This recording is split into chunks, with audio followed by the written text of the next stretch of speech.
할렐루야. 서울 상강교회 성도 여러분, 잘 지내고 계시죠?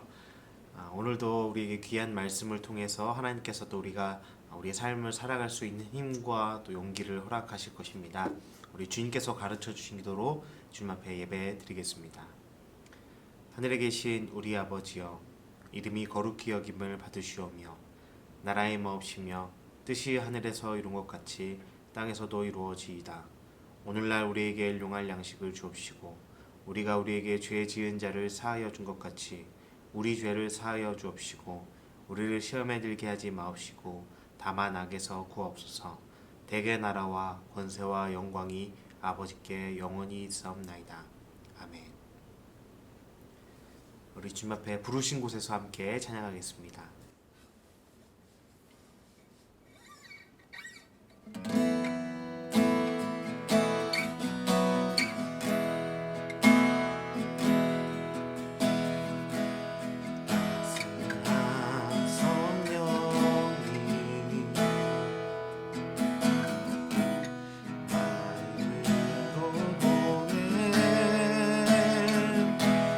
내 몸을 감싸며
함께 나눌 하나님의 말씀은 느헤미야 6장 1절로 9절까지의 말씀입니다. 느헤미야 6장 1절로 9절까지의 말씀을 통해서 용기 있는 신앙인이라는 제목으로 하나님의 말씀 함께 나누겠습니다. 느헤미야 6장 1절로 9절까지 말씀을 제가 봉독해 드릴 때 눈과 귀를 열어서 함께 마음을 열어서 함께 읽어 주시기를 바랍니다. 하나님의 말씀입니다. 산발락과 도비야와 아라비아 사람 게셈과 그 나머지 우리의 원수들이 내가 성벽을 건축하여 허물어진 틈을 남기지 아니하였다 함을 들었는데 그때는 내가 아직 성문의 문짝을 달지 못한 때였더라. 산발락과 게셈이 내게 사람을 보내어 이르기를 오라 우리가 오노평지 한 촌에서 서로 만나자 하니 실상은 나를 해하고자 함이었더라. 내가 곧 그들에게 사자들을 보내어 이르기를 내가 이제 큰 역사를 하니 내려가지 못하겠노라. 어찌하여 역사를 중지하게 하고 너희에게로 내려가겠느냐 하매 그들이 4번이나 이같이 내게 사람을 보내되 나는 꼭 같이 대답하였더니 산발랏이 5번째는 그 종자의 손에 봉하지 않는 편지를 들려 내게 보냈는데 그 글에 이르기를 이방 중에도 소문이 있고 가스무도 말하기를 너와 유다 사람들이 모반하려 하여 성벽을 건축한다 하나니 내가 그 말과 같이 왕이 되려 하는도다. 또 내가 선지자를 세워 예루살렘에서 너를 들어 선전하기를 유다의 왕이 있다 하게 하였으니 지금 이 말이 왕에게 들릴지라. 그런즉 너는 이제 오라 함께 의논하자 하였기로 내가 사람을 보내어 그에게 이르기를 네가 말한 바 이런 일은 없는 일이요 내 마음에서 지어낸 것이라 하였나니 이는 그들이 다 우리를 두렵게 하고자 하여 말하기를 그들의 손이 피곤하여 역사를 중지하고 이루지 못하리라 함이라. 이제 내 손을 힘있게 하옵소서 하였노라. 아멘. 계속해서 느헤미야 말씀을 나누고 있는데 위협으로 성벽 재건을 중단시키려 했던 계획이 실패하자 도비야와 산발랏은 다음으로 느헤미야를 직접적으로 공격하는 방식으로 전략을 수정합니다. 그들은 이 사람이 뛰어난 리더십을 통해 예루살렘 공동체에 활력을 불어넣고 있다는 것을 알아챘습니다. 그래서 그들은 유대인들의 지도자를 제거함으로써 그들의 작업을 중단시키고자 했습니다. 1절 말씀에 산발락과 도비야와 아라비아 사람 게셈과 그 나머지 우리의 원수들이 내가 성벽을 건축하여 허물어진 틈을 남기지 아니하였다 함을 들었는데 즉 공사가 거의 다 완료되었다라고 들었는데 그때는 내가 아직 성문의 문짝을 달지 못한 때였더라라고 기록하고 있죠. 느헤미야가 성문의 문짝을 달지 못했다는 것은 아직 공사의 마무리, 공사를 완전히 끝내지 못했다라는 의미였습니다. 그럼에도 성벽 재건을 반대하는 산발락과 도비야, 게셈 등에게는 느헤미야가 성벽 공사를 끝내었다고 보고가 들어갔습니다. 소문을 들은 산발락과 게셈은 느헤미야에게 사람을 보냅니다. 2절에 이렇게 말합니다. 산발락과 게셈이 내게 사람을 보내어 이르기를 오라 우리가 오노 평지 한 촌에서 서로 만나자 하니 실상은 나를 해하고자 함이었더라 라고 기록하고 있죠. 오노 평지라는 곳은 예루살렘으로 북서쪽으로 약 30km 정도 떨어진 곳을 의미합니다. 정확한 위치는 아니지만 많은 학자들이 이 정도 지점이 오노 평지였을 것이다 라고 추측하죠. 느헤미야는 오노 평지에 있는 한 마을에서 만나자는 이 제안이 자신을 해치려고 자신을 죽이려고 하는 그 위함임을 간파했습니다. 만약 정말 평화협정을 위한 것이나 서로에게 유익이 되는 만남이었다면 그 만남이 떳떳하였다라면 예루살렘에서 30km나 떨어진 한 시골 마을에 위치한 장소가 아니라 예루살렘 시내 한복판에서 만나자고 했을 겁니다. 그래서 오노 평지에서 만나자는 제안에 대해 느헤미야가 말한 답변은 3절에 이렇게 증거합니다. 내가 곧 그들에게 사자를 보내어 이르기를 내가 이제 큰 역사를 하니 내려가지 못하겠노라. 어찌하여 역사를 중지하게 하고 너희에게로 내려가겠느냐 라고 대답합니다. 느헤미야는 그 초청의 이면에 있는 흉계를 깨달았고 그러한 만남이 성사되더라도 결과는 무익할 것이다 라는 것을 알았습니다. 그래서 그들의 초청에 대한 대답으로 느헤미야는 아직 내가 공사 중이고 이 공사를 멈출 수 없으니 나는 가지 못하겠다 라는 답변을 하죠. 하지만 산발락과 게셈은 그 음모를 그치지 않고 네 번이나 사람을 보내어서 만나자고 재촉하고 느헤미야도 그 똑같은 대답으로 계속해서 네 번이나 거절을 했다라고 합니다. 그래서 대적 세력들은 조금 더 노골적으로 자신들의 의도를 드러내며 느헤미야를 협박하고 압박하기 시작합니다. 5절을 보면 산발락과 게셈은 다섯 번째 그 종의 손에 또 편지를 들려 보냈는데 그때에는 봉하지 않는 편지를 보냈다라고 기록되어 있습니다.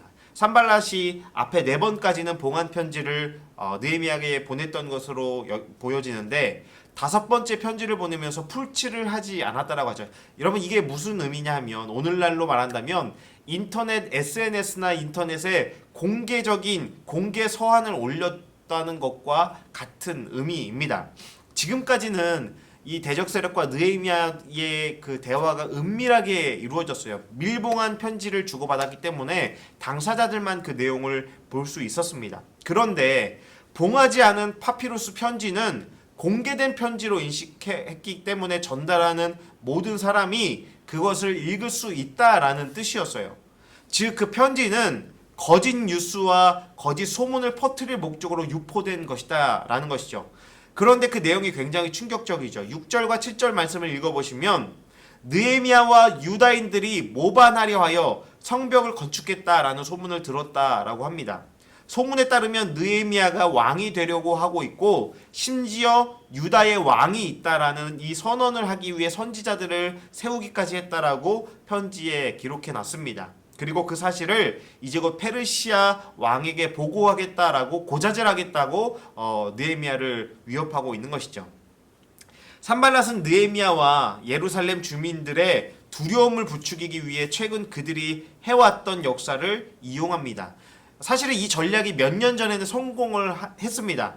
몇 년 전에 바로 이 위협과 비난으로 그 성을 공격하는 데 성공한 적이 있었던 것이죠. 에스라 4장의 아닥사스 왕은 예루살렘이 페르시아의 이익을 위협한다라는 말에 설득당해서 폐역하고 모반하는 일을 행하였다라고 낙인을 찍은 적이 있습니다. 그렇기에 실제로 왕이 이 소문이나 보고를 거짓 뉴스와 거짓 보고였지만 이 소문을 듣게 된다면 느헤미야와 예루살렘이 반역을 일으킨다는 말에 충분히 설득을 당할 수 있었습니다. 그런 협박과 압박을 받은 느헤미야는 8절과 9절과 같이 행동하고 있습니다.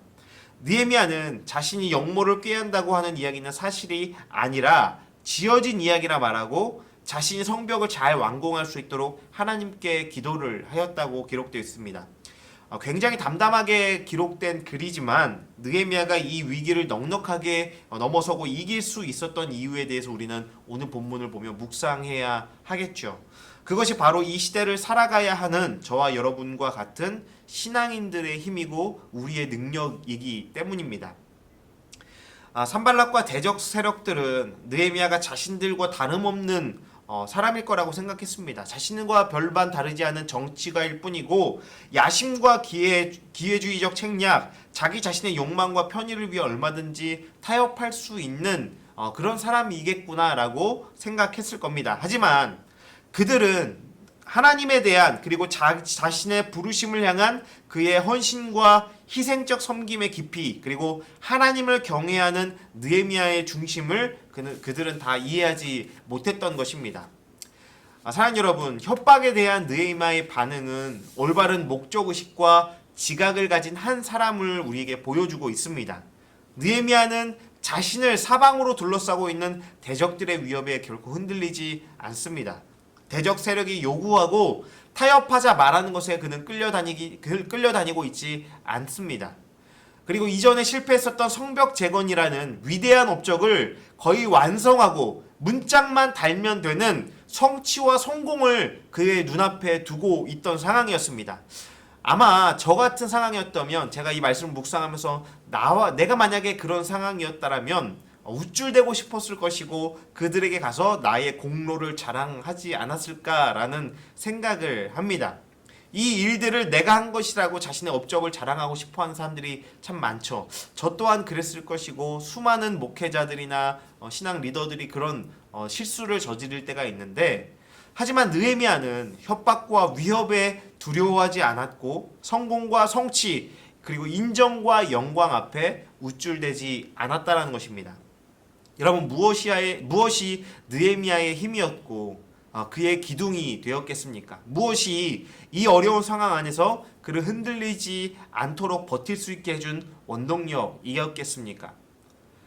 베드로 사도는 성령의 감동을 입고 오순절 날 선포한 아름다운 설교에서 백성들에게 회개하고 그들의 인생을 메시아이시며 주이신 예수님께 맡기라고 촉구하는 것으로 설교의 끝을 맺습니다. 그리고 나서 베드로는 무리들에게 이렇게 말합니다. 사도행전 2장 40절에 너희가 이 패역한 세대에서 구원을 받으라 라고 권면합니다. 여러분, 이 패역함이라는 단어는 우리의 일상에서는 우리가 흔히 사용하지 않는 조금 낯선 단어이죠. 영어로 이 단어의 의미를 더 정확하게 해석한다면 어떤 것을 향해 가지 않으려는 사람들을 패역한 사람이다 라고 표현합니다. 베드로가 패역하지 말라고 하는 것은 즉 목적 없이 방황하며 혼란 속에서 세상의 사상을 끊임없이 뒤쫓는 세대가 되지 말라는 뜻입니다. 다시 한번 말씀드리면 패역하지 말라는 것은 목적 없이 방황하며 혼란 속에서 세상의 사상을 끊임없이 뒤쫓는 그런 세대가 되지 말라라고 베드로는 말했다는 것이죠. 세상의 흐름대로 세상의 성공이나 가치가 위협하는 대로 두려워하며 하나님의 부르심의 자리에서 끌려나가는 삶을 살지 말아야 합니다. 눈앞의 성공이나 나 스스로 이룬 것 같은 성취 앞에 우쭐대지도 말아야 하는 것이죠. 매일의 일상을 살아가며 우리의 일들을, 우리의 학업을 왜, 무엇을 위해 하는지 우리는 잊지 말아야 합니다. 그저 유행과 세상에서의 안락한 삶, 세상의 풍요를 자녀들에게 물려주기 위한 것이 결코 우리의 궁극적인 인생의 목적이 되어서는 안 되는 것입니다. 이것이 바로 패역한 삶, 하나님의 부르심과 세상의 삶 사이에 끼어 정체되어 순례의 걸음을 멈춰버린 목적을 잃은 신자들의 삶이라는 것입니다. 여러분, 이 시대 가운데 얼마나 많은 성도들과 또 신자들과 교회들이 이 목적과 부르심을 잊고 세상의 가치와 또 하나님의 부르심이라는 그 사이에 끼어 그 걸음을 멈춰버렸고 정체성을 잃고 그렇게 세상 가운데 비웃음거리가 되고 있습니까? 여러분, 느헤미야의 시대의 그 예루살렘도 우리의 시대와 마찬가지였습니다. 지난번 느헤미야의 그 말씀을 통해 나눴던 것처럼 그 시대의 예루살렘은 수많은 사욕과 음모 그리고 이웃의 삶을 착취하여 자신의 욕망을 더 채우려고 하는 수많은 리더들, 수많은 신앙인들의 모습을 보여주고 위장된 종교심, 그냥 겉으로만 종교 생활을 하는 수많은 사람들의 모습이 있었고 또 편협함과 여러 가지 죄악으로 뒤범벅되어 있었던 그 신앙의 정체성이 완전히 허물어져 있었던 그런 시대였습니다. 하지만 그 모든 혼란과 위협 그리고 눈앞에 다가온 성취와 성공 앞에서도 느헤미야가 흔들리지 않고 하나님의 일을 끝마칠 수 있었던 이유가 있다라는 것입니다. 그것이 바로 목적이라는 거예요. 다른 말로 부르심입니다.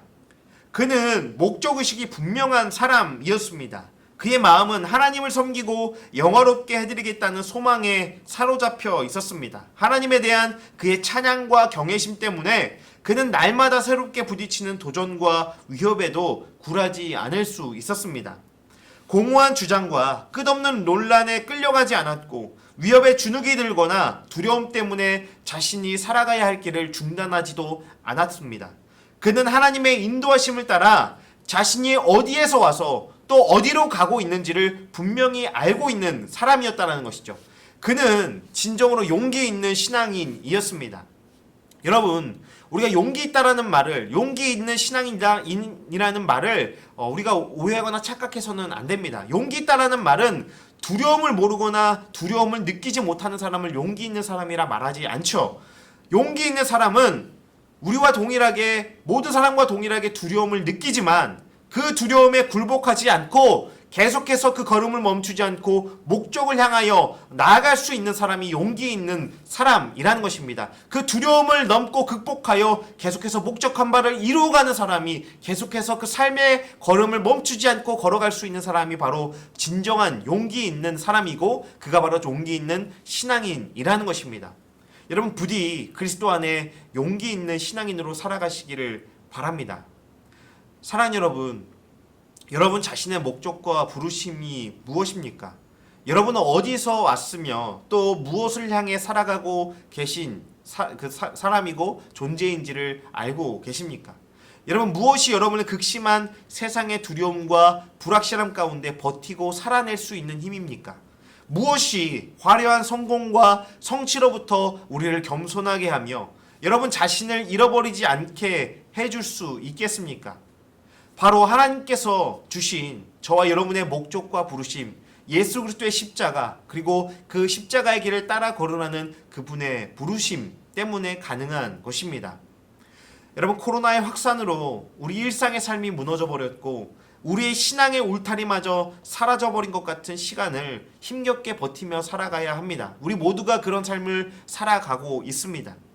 아무것도 보이지 않는 암흑과 같은 세상 속에서 오직 예수 그리스도의 말씀과 삶을 바라보시기를 축원합니다.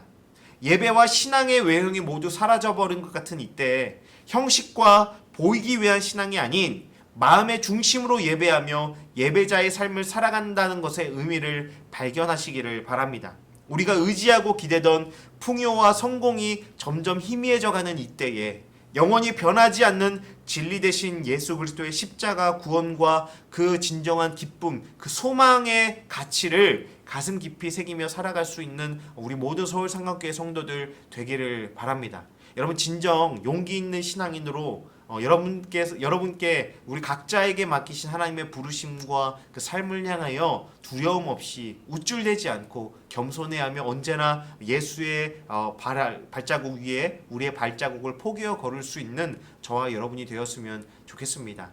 우리의 생각이 결코 하나님을 앞서지 않도록 정말 날마다 우리의 부르심을 다시 한번 하나님 앞에 점검하며 또 우리의 고집스러움이 우리의 신앙의 열정이라 착각하지 않고 살아갈 수 있도록 날마다 하나님 앞에 자신을 객관화하여 바라볼 수 있는, 우리 자신을 돌아보며 성찰할 수 있는 우리의 신앙의 자리를 날마다 점검할 수 있는 그런 저와 여러분이 되기를 바랍니다. 그리고 매일마다 올려지는 이 영상, 우리의 이 짧은 예배의 시간들을 통해서 말씀 앞에 우리 자신을 조명하며 날마다 하나님의 말씀의 빛을 따라 그렇게 우리가 살아갈 수 있는 참된 신앙인, 용기 있는 신앙인으로, 느헤미야와 같은 그런 신앙인으로 살아가기를 우리 주님의 이름으로 축원하며 말씀드립니다.